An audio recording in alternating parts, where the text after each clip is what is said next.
না পাওয়ার মাঝেও লুকিয়ে থাকে আল্লাহর সুন্দর পরিকল্পনা। জীবনে এমন অনেক সময় আসে যখন আমরা কোনো কিছু খুব মন থেকে চাই, অনেক দোয়া করি, চেষ্টা করি, অনেক আশা নিয়ে অপেক্ষা করি, কিন্তু তারপরেও সেই জিনিসটা আমাদের ভাগ্যে আসে না। তখন খুব মন খারাপ হয়, বুকের ভেতর একটা শূন্যতা কাজ করে, কেন আমার সাথে এমন হলো। কিন্তু একটু ভেবে দেখুন, আমরা ভবিষ্যৎ জানি না, আর আল্লাহ তাআলা সব জানেন। তাই আমরা যেটাকে না পাওয়া মনে করছি, সেটাই হয়তো আমাদের কোনো বড় ক্ষতি থেকে বাঁচিয়ে দিয়েছে। আবার এমনও হতে পারে আল্লাহ আমাদের জন্য আরো উত্তম কিছু নির্ধারণ করে রেখেছেন, শুধু সঠিক সময়ের অপেক্ষা। জীবনে ফিরে তাকালে আমরা অনেকেই দেখব কিছু না পাওয়ার জন্য একদিন খুব কষ্ট পেয়েছিলাম, মন খারাপ করেছিলাম, কিন্তু কয়েক বছর পর বুঝেছি সেটি না পাওয়াই আসলে আমাদের জন্য ভালো ছিল। তখন মনে হয়েছে আল্লাহ যা করেন তা অবশ্যই প্রজ্ঞার সাথে করেন। তাই প্রতিটি অপূর্ণ ইচ্ছাকে ব্যর্থতা মনে না করে এটাকেই প্রস্তুতি ভাবা উচিত।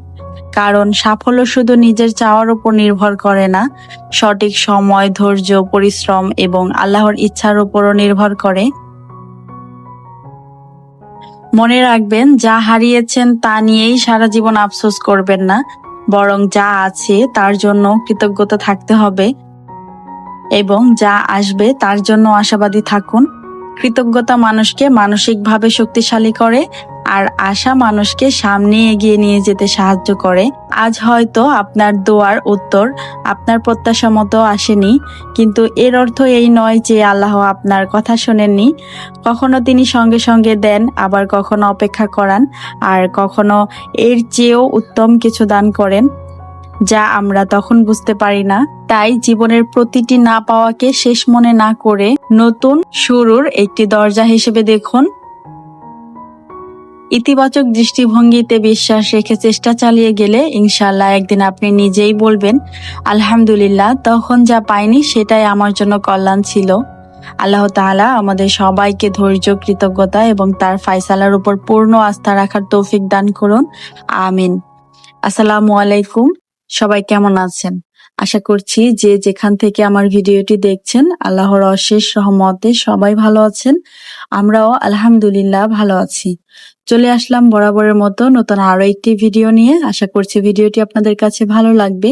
আজ খুব সকালে ঘুম থেকে উঠে ঘরের কাজে হাত দিয়েছি, একেবারে রান্নাঘর ডিপ ক্লিন করার জন্য প্রস্তুতি নিয়েছি।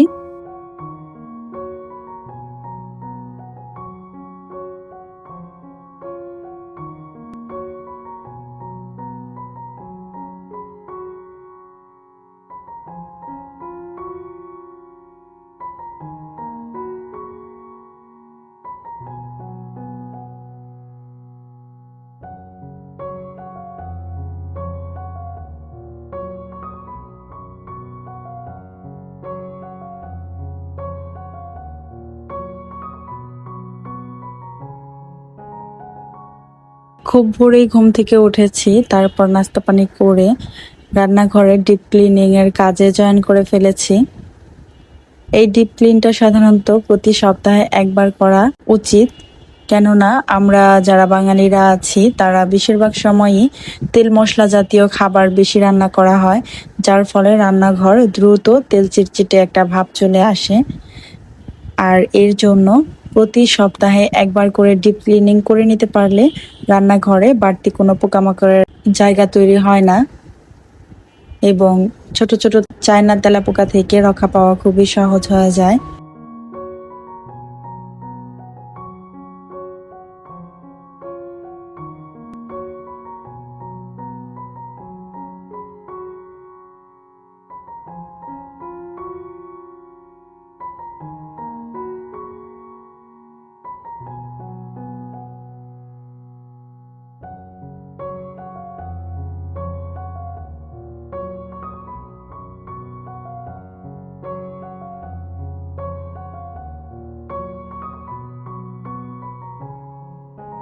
গোছানো, পরিষ্কার পরিচ্ছন্ন এবং পরিপাটি রান্নাঘরে রান্না করার মজাই অন্যরকম। সকাল থেকে অনেক পরিশ্রম করে প্রায় 12টা পর্যন্ত এই কাজ চলেছে, একটানা, একটিও বিরতি ছিল না। তারপর যখন সব কাজ হয়ে গিয়েছে, মোটামুটি রান্নাঘর একেবারে নিট অ্যান্ড ক্লিন হয়ে গিয়েছে। তারপর আবার দুপুরে রান্নার জন্য চলে এসেছি। আমি আবার গোসল করে একবারে ফ্রেশ হয়ে তারপরে রান্না করতে এসেছি, যেহেতু এতক্ষণ খুব ময়লার কাজ করেছি। তো এই অবস্থায় রান্না করতে আসলে একেবারে আমার কাছে কেমন যেন লাগে। আর তার জন্য একবারে গোসল করে পরিপাটি হয়েছি, এবার নিজের কাছেও ভালো লাগছে। আর যেখানে দাঁড়িয়ে রান্না করছি রান্নাঘরটাও খুব ফ্রেশ লাগছে। সব কিছু মিলিয়ে খুব সুন্দর অনুভূতি নিয়ে চিকেন বিরিয়ানি রান্না করছি। আর এই চিকেন বিরিয়ানি রান্নার জন্য এখানে বাড়তি কোনো রেডি মিক্সের মশলা অ্যাড করিনি। ঘরোয়া মশলায় কিভাবে সেরা স্বাদে খুব কম সময়ের মধ্যে চিকেন বিরিয়ানি রান্না করা যায় তারই একটি সহজ রেসিপি এখন তৈরি করছি। এটির একটি রেসিপি আমার কিচেন চ্যানেলে আপলোড করেছি, আপনারা চাইলে দেখে আসতে পারেন। খুব সহজ এবং শর্টকাট নিয়মে কিভাবে ঘরোয়া মশলা দিয়েই মজাদার বিরিয়ানি রান্না করা যায় তারই রেসিপি শেয়ার করেছি সোনালিস কিচেনে। ভিডিওর লিংক আমি ডিসক্রিপশন বক্সে দিয়ে রাখবো, আপনারা অবশ্যই এই ভিডিওটি দেখে ওই ভিডিওটিও দেখে আসবেন। অনেক সময় দেখা যায় আমাদের বিরিয়ানি রান্না করতে মন চায় বা বাসার কেউ খাওয়ার জন্য বায়না ধরে, তো সেই সময়ে হাতের কাছে যদি রাঁধুনি রেডিমিক্স বা অন্যান্য রেডিমিক্সের কোনো মশলা না থাকে, সেক্ষেত্রে দেখা যায় বিরিয়ানি রান্না স্থগিত হয়ে পড়ে। তো সেই ভাবনা থেকে আমার আজকের রেসিপিটি শেয়ার করা হয়েছে। চাইলে আপনারা এইভাবে অল্প কিছু উপকরণ দিয়ে ঘরোয়া মশলায় খুব সহজেই ঝটপট বিরিয়ানি রান্না করে ফেলতে পারবেন।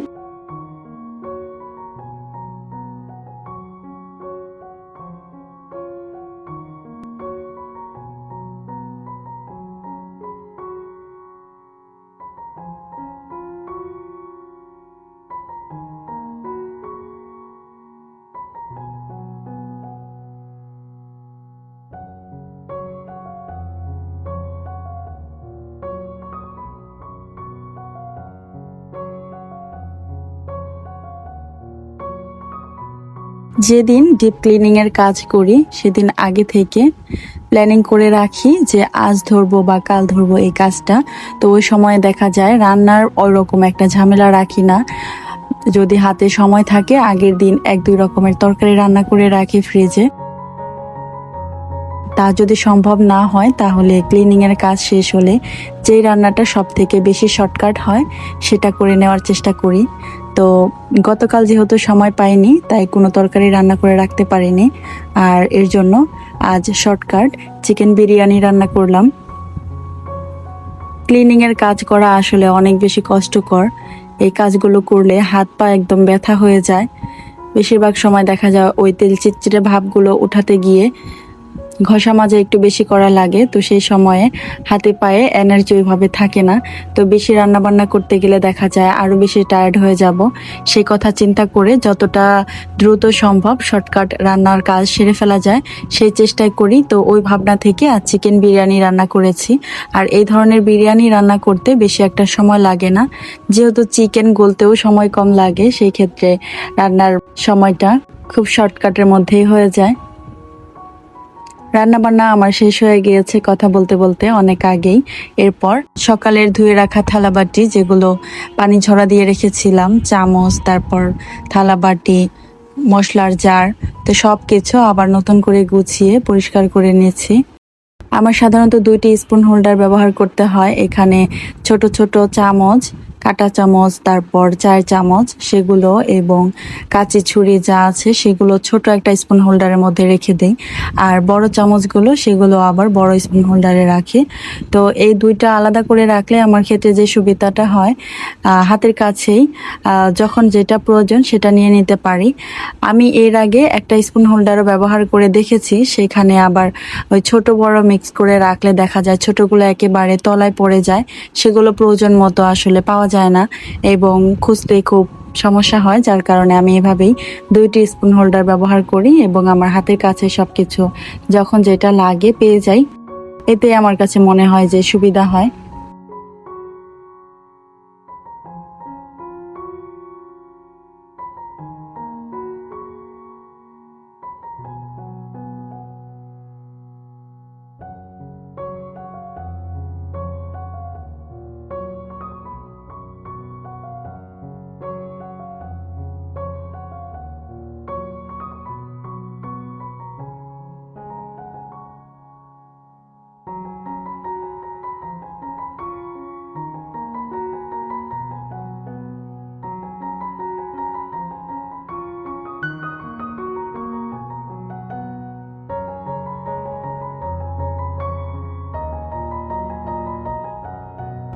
আমার আজকের ভিডিওটি দেখে যদি কোথাও আপনার একটু ভালো লেগে যায়, প্লিজ ভিডিওতে একটি লাইক দিয়ে দিবেন।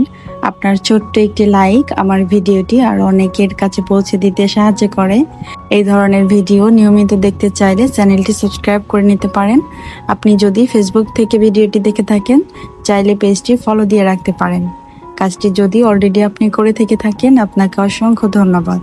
আর হ্যাঁ, অবশ্যই আপনাদের ভালো লাগা মন্দ লাগা আমাকে কমেন্ট করে জানাতে ভুলবেন না। আপনাদের কমেন্ট পড়লে আমার পরবর্তী আরও একটা নতুন ভিডিও তৈরি করার অনেক বেশি উৎসাহ পাই এবং মনের মধ্যে থেকে অন্যরকম একটা ভালো লাগার কাজ করে। তো প্লিজ দেরি না করে আপনারা যার যার জায়গা থেকে একটি করে মন্তব্য করে যাবেন।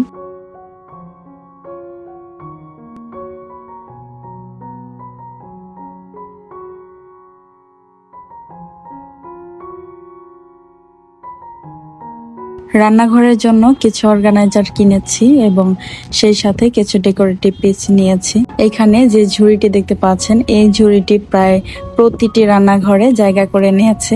বেশ জনপ্রিয়তা পেয়েছে এই ধরনের ঝুড়িগুলো। তো আমারও খুব পছন্দ হয়েছে, কবে কিনবো ভাবছিলাম। তো কয়েক জায়গায় দেখেছি, ঘুরেছি। অনেক সময় দেখা যায় পছন্দ হলে দামে বনে না, আবার দেখা যায় বাজেট ঠিক থাকলে ওই সময় দেখা যায় পছন্দ হয় না। তো এই সব মিলিয়ে আসলে কেনা হচ্ছিল না। আজ আবার একটু বাইরে ঘুরতে গিয়েছিলাম, ওই জায়গায় থেকে বাজেট এবং পছন্দ দুটোই হয়েছে। তো সব মিলিয়ে একটা নিয়ে নিয়েছি। এই ধরনের ঝুড়িতে অনেক কিছু রাখা যায়, ফলমূল, তারপর অনেকে ডিম রাখে।